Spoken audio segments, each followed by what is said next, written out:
Assalamualaikum warahmatullahi wabarakatuh. Alhamdulillah kita sudah bertemu di pertemuan yang ke-13 ya. Di pertemuan yang ke-13 ini kita akan melanjutkan latihan soal untuk penilaian tengah semester nanti atau PTS. Sekarang kita lanjut ke nomor 9, berarti LKPD di halaman 34 yang di nomor 9. Ya, ini mengenai rata-rata gabungan. Ya. Dari hasil pengukuran tinggi badan diperoleh bahwa tinggi badan siswa laki-laki. Ini rata-rata ya, rata-rata tinggi badan laki-laki. Ini saya misalkan apa? X bar L, laki-laki. Dan perempuan rata-ratanya adalah 150. Berarti X bar P. Ya, 150. Jumlah siswa laki-laki, nah banyaknya laki-laki berarti NL 25, kemudian perempuan berarti NP. Sesuai dengan rata-rata, rumus gabungan rata-rata gabungan berarti X bar G ya.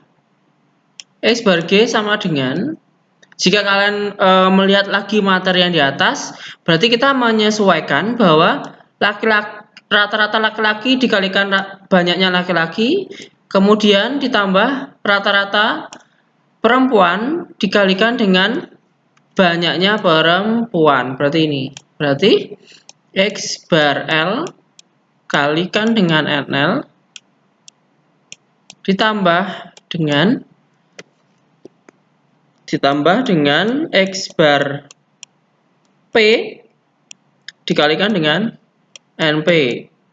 Setelah itu hasil dari ini dibagi oleh NL ditambah NP.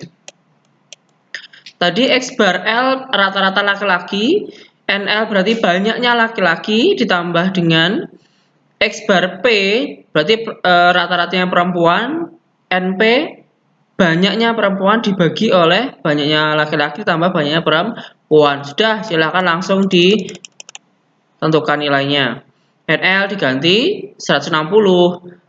Maaf, X bar L-nya 160, NL-nya 25, X bar P-nya 150, NP-nya 15 per NL-nya tadi 25, NP-nya 15. Silahkan dihitung sendiri. Ya. Saya yakin kalian bisa. Di sini saya berikan hanya rumusnya saja. Ya. Setelah nomor 9 ke nomor 10. Diketahui suatu kelas banyak siswa perempuan, berarti ini saya misalkan NP ya, NP-nya 12. Hasil rata-rata tes matematika untuk siswa perempuan dan siswa laki-laki. Oh, rata-rata perempuan. Oh, berarti 74 itu adalah X bar P. 56 berarti adalah X bar L. Jika rata-rata hasil tes matematika di kelas tersebut, nah, karena di sini bilangnya rata-rata hasil tes matematika di kelas tersebut, berarti ini sudah gabungan antara laki-laki dan perempuan. Berarti di sini X bar G. X bar G-nya 63,2. Maka banyak siswa laki-laki. Nah, di nomor 10 ini berarti sudah pernah kita bahas, sudah pernah Bapak bahas di rata-rata gabungan. Sekarang Bapak bukakan ya. Di rata-rata gabungan yang soalnya mirip dengan itu. Nah, pertanyaannya adalah tadi banyaknya siswa ya. Banyaknya siswa itu yang mana ya? Banyaknya. Nah, ini yang nomor 2. Caranya seperti di nomor 2 ini. Persis caranya. Jadi ngikuti langkah-langkah yang pernah kalian kerjakan ini. Berarti sama seperti di halaman 15 nomor 2 ya. Halaman 15 nomor 2. Saya kasih keterangan halaman 15 nomor 2. Berarti ini tadi adalah halaman 15 nomor 2. Silahkan kalian kerjakan sama seperti itu Ya, tidak akan saya jelaskan di sini. Oke. Nomor 11 sekarang. Median. Coba kita hitung ya. Gak usah dihitung dulu, tapi kita urutkan dulu dari yang pertama berarti otomatis harus urut. Ya, urutkan dulu dari nilai terendah sampai nilai tertinggi. Nilai terendahnya berapa di sini? 1. Ya, berarti 1, dan seterusnya sampai nilai yang paling tinggi, nilai tertingginya adalah 18, berarti ini sampai dengan 18. Ini paling mudah menggunakan metode mencoret. Kita coret aja di sebelah kirinya 1, kemudian kanan 1, dan seterusnya sampai yang di tengah. Coba di sini angkanya ada berapa? Ada berapa angka di sini? 1, 2, 3, 4, 5, 6, 7, 8, 9, 10. 1, 2, 3, 4, 5, 6, 7, 8, 9, 10. 1. Berarti 21 ya. Ganjil ya. Berarti nanti akan ada nilai di tengah 1. Kemudian kalau nanti kalian menemukan genap, berarti ada 2 yang di tengah. Ya. Kalau ada 2 di tengah, berarti itu dijumlah dibagi 2. Kalau ganjil cuma ada 1 angka yang di tengah, berarti itulah mediannya. Oke ya. Itu yang nomor 11. Sekarang yang nomor 12. Nah, di sini yang agak beda adalah yang di nomor 12. Di sini agak susah, tapi ya sebenarnya gampang ya. Pertanyaannya adalah median dari data pada histogram tersebut adalah, nah, di sini gambarnya berupa histogram. Kalau berupa histogram seperti ini, langkah pertamanya adalah kita harus membuat tabelnya. Ya, tapi tidak semua tabel harus kita buat. Kita di sini bisa membuat tabel mengenai frekuensi terlebih dahulu. Berarti F-nya. Ya, kita tulis F dari yang paling kelas pertama sampai kelas terakhir, berarti 2. Setelah 2 ada 5. Setelah 5 ada 8. Setelah 8 ada 12, ya. Setelah 12 berarti ada angka 6, kemudian 4, dan terakhir adalah 3. Setelah itu kita bisa membuat FK, ya, membuat FK. FK-nya berapa berarti? 2 tambah 5 jadi 7 ya. 7 tambah 8 jadi 15. Oke. 15 tambah 12 jadi 27. 27 sama 6. 33. 33 dengan 4, 37. 37 dengan 3, 40. Oh, berarti jumlah total dari semuanya adalah 40. Setelah itu karena di sini median, kalau kita mengingat median itu adalah nilai tengah. Nilai tengah berarti kita harus mencari setengah N dulu kan?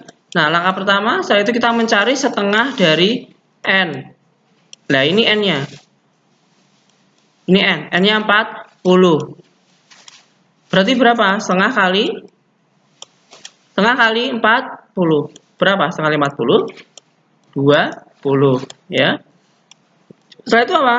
Setelah kita mencari setengah N, berarti kita harus mencari FK yang nilainya 20. Jangan sampai kurang dari 20, tapi boleh dari 20. 2, masih kurang jangan. 7, jangan. 15, jangan. Berarti di angka 27. 27 itu memiliki frekuensi 12. Oh, berarti di sini. Nanti letak dari kelas median itu berada di sini. Ya, berada di sini mediannya. Yaitu di 4. Lah ini 44,5 itu merupakan tepi bawah. Kemudian 49,5 merupakan tepi atas. Kalau rumus dari tepi bawah apa? Rumus dari tepi bawah adalah batas bawah atau BB ditambah atau dikurang? Dikurang ya, dikurang 0,5.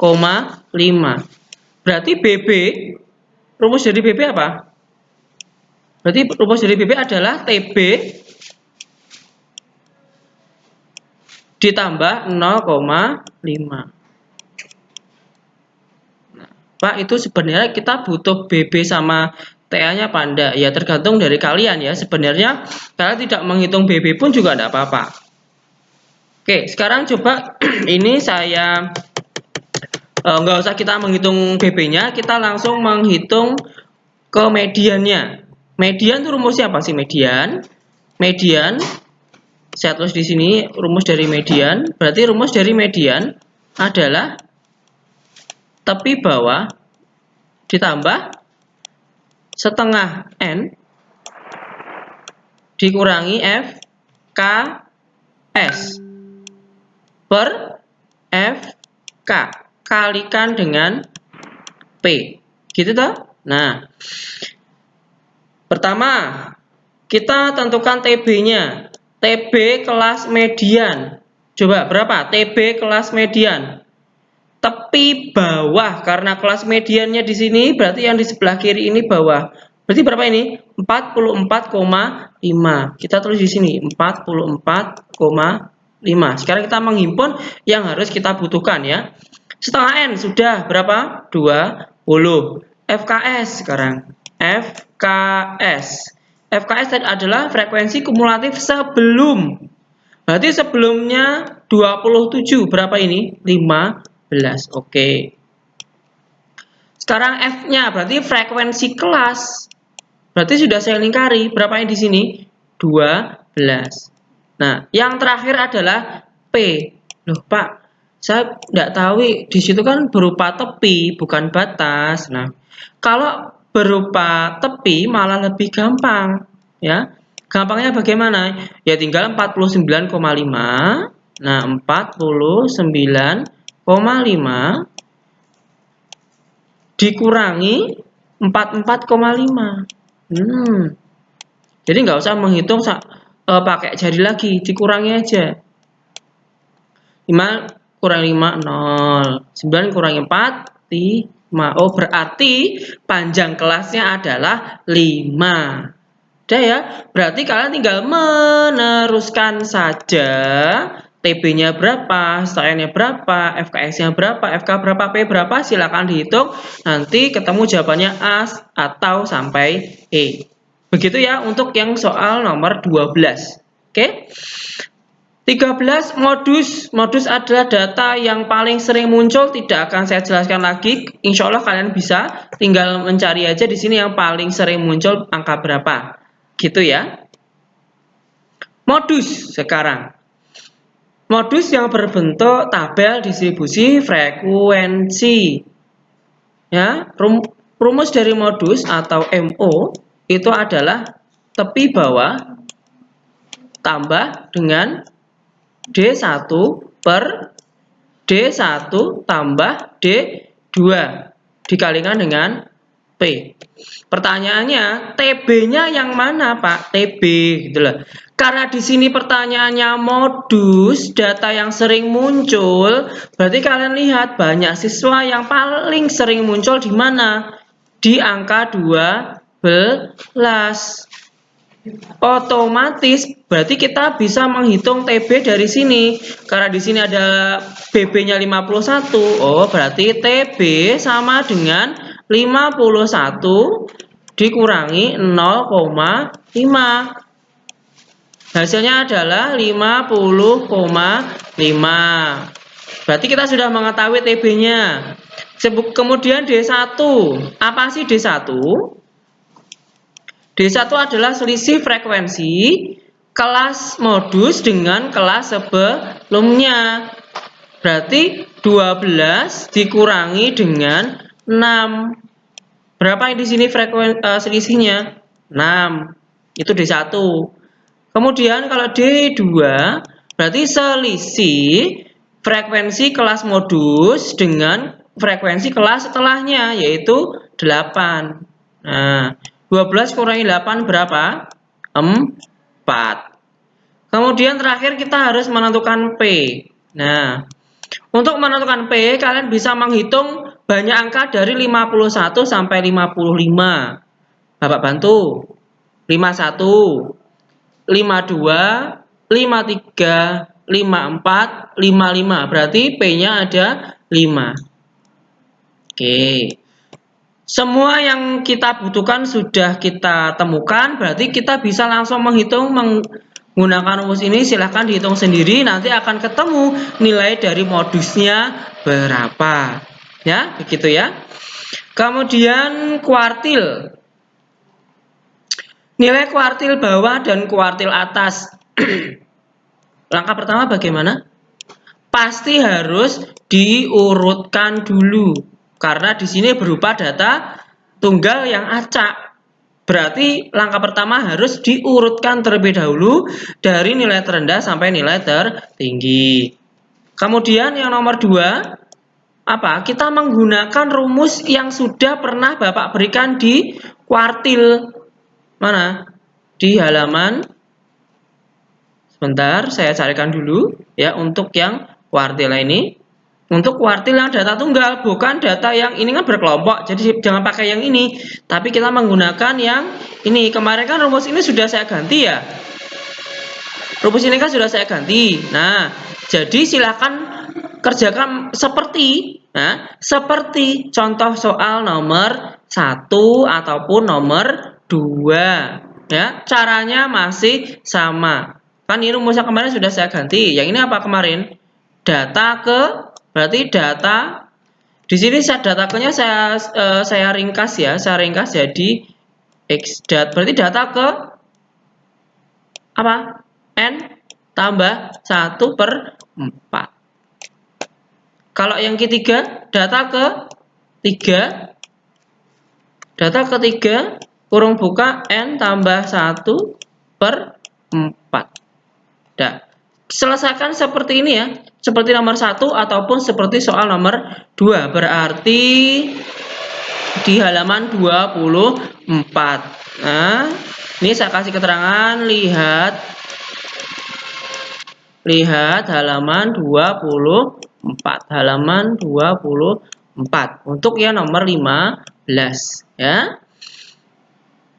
Nomor 16, soal yang terakhir, nilai kuartil 3. Nah, berarti kalau sudah ada tabel seperti ini, kita bisa menambahkan kolom lagi, yaitu FK. Selalu seperti itu ya. FK berarti 3 tambah 5 jadi 8. 8 tambah 10 jadi 18. 18 tambah 11 jadi 29. 29 dengan 8 37. 37 dengan 3 40. Oh, seperti itu. Ya, karena kuartil 3 berarti kita harus mencari. Yang pertama berarti kita harus mencari 3/4 N. Kenapa 3/4? Karena kuartil 3. Kalau kuartil 1 berarti 1/4. Begitu ya. Berarti 3/4 dikalikan dengan, nah, N-nya berapa? Berarti yang jumlah yang terakhir di sini adalah N-nya, yaitu 40. 4 sama 4 kita coret ya, jadi 10 ya. 10 sama 3 dikalikan jadi 30.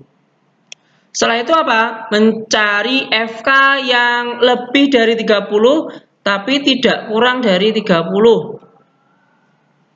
3 bukan, 8 kurang, 18 kurang, 29 masih kurang ya. Karena dia kurang 1, nggak boleh. Tapi boleh lebih dari 30. Oh, berarti di 37 ini berarti 71 sama 80 frekuensi 8. Kemudian FK 37, disitulah letak dari kelas kuartil 3. Nah, setelah itu kita himpun ya. Yang pertama, kita himpun dari mulai TB. Nah, TB berarti BB kurangi 0,5. BB atau batas bawah kurangi 0,5. Berapa? Silahkan dihitung ya. Setelah itu, setelah TB kita harus mencari 3/4. Sudah. Oh iya, saya belum menuliskan rumusnya ya. Berarti kuartil 3 atau Q3 itu sama dengan TB ditambah apa? 3/4N dikurangi FKS ya, FKS dibagi oleh F kalikan dengan P. TB sudah kita tentukan caranya, kemudian 3/4N sudah di sini yaitu 30. FKS sekarang, FKS frekuensi kumulatif sebelumnya. Sebelum yang saya lingkari berapa? 29. Kemudian ada F atau frekuensi kelas, berarti sebelahnya FK yaitu 8. Terakhir ada P, panjang kelas. Coba kalian tentukan sendiri ya, harus bisa P. Caranya sama seperti yang di modus tadi ya, yang Bapak hitung satu persatu tadi ya.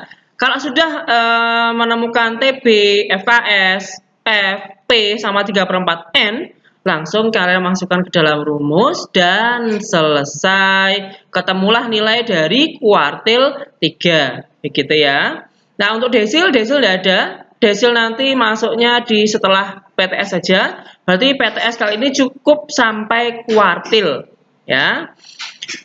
Oke, cukup sekian untuk pembelajaran pada pagi hari ini. Silahkan kalian kerjakan tadi yang telah saya jelaskan. Berarti mulai dari nomor 9 ya, nomor 9 sampai nomor 16. Silakan kalian kerjakan di modul kalian masing-masing ya, atau boleh di belakang modul kalian yang jika masih ada space yang kosong. Jika masih bingung, silahkan langsung hubungi saya melalui WhatsApp ya. Untuk pertemuan kali ini cukup. Jika ada kesalahan, Bapak mohon maaf. Wassalamualaikum warahmatullahi wabarakatuh.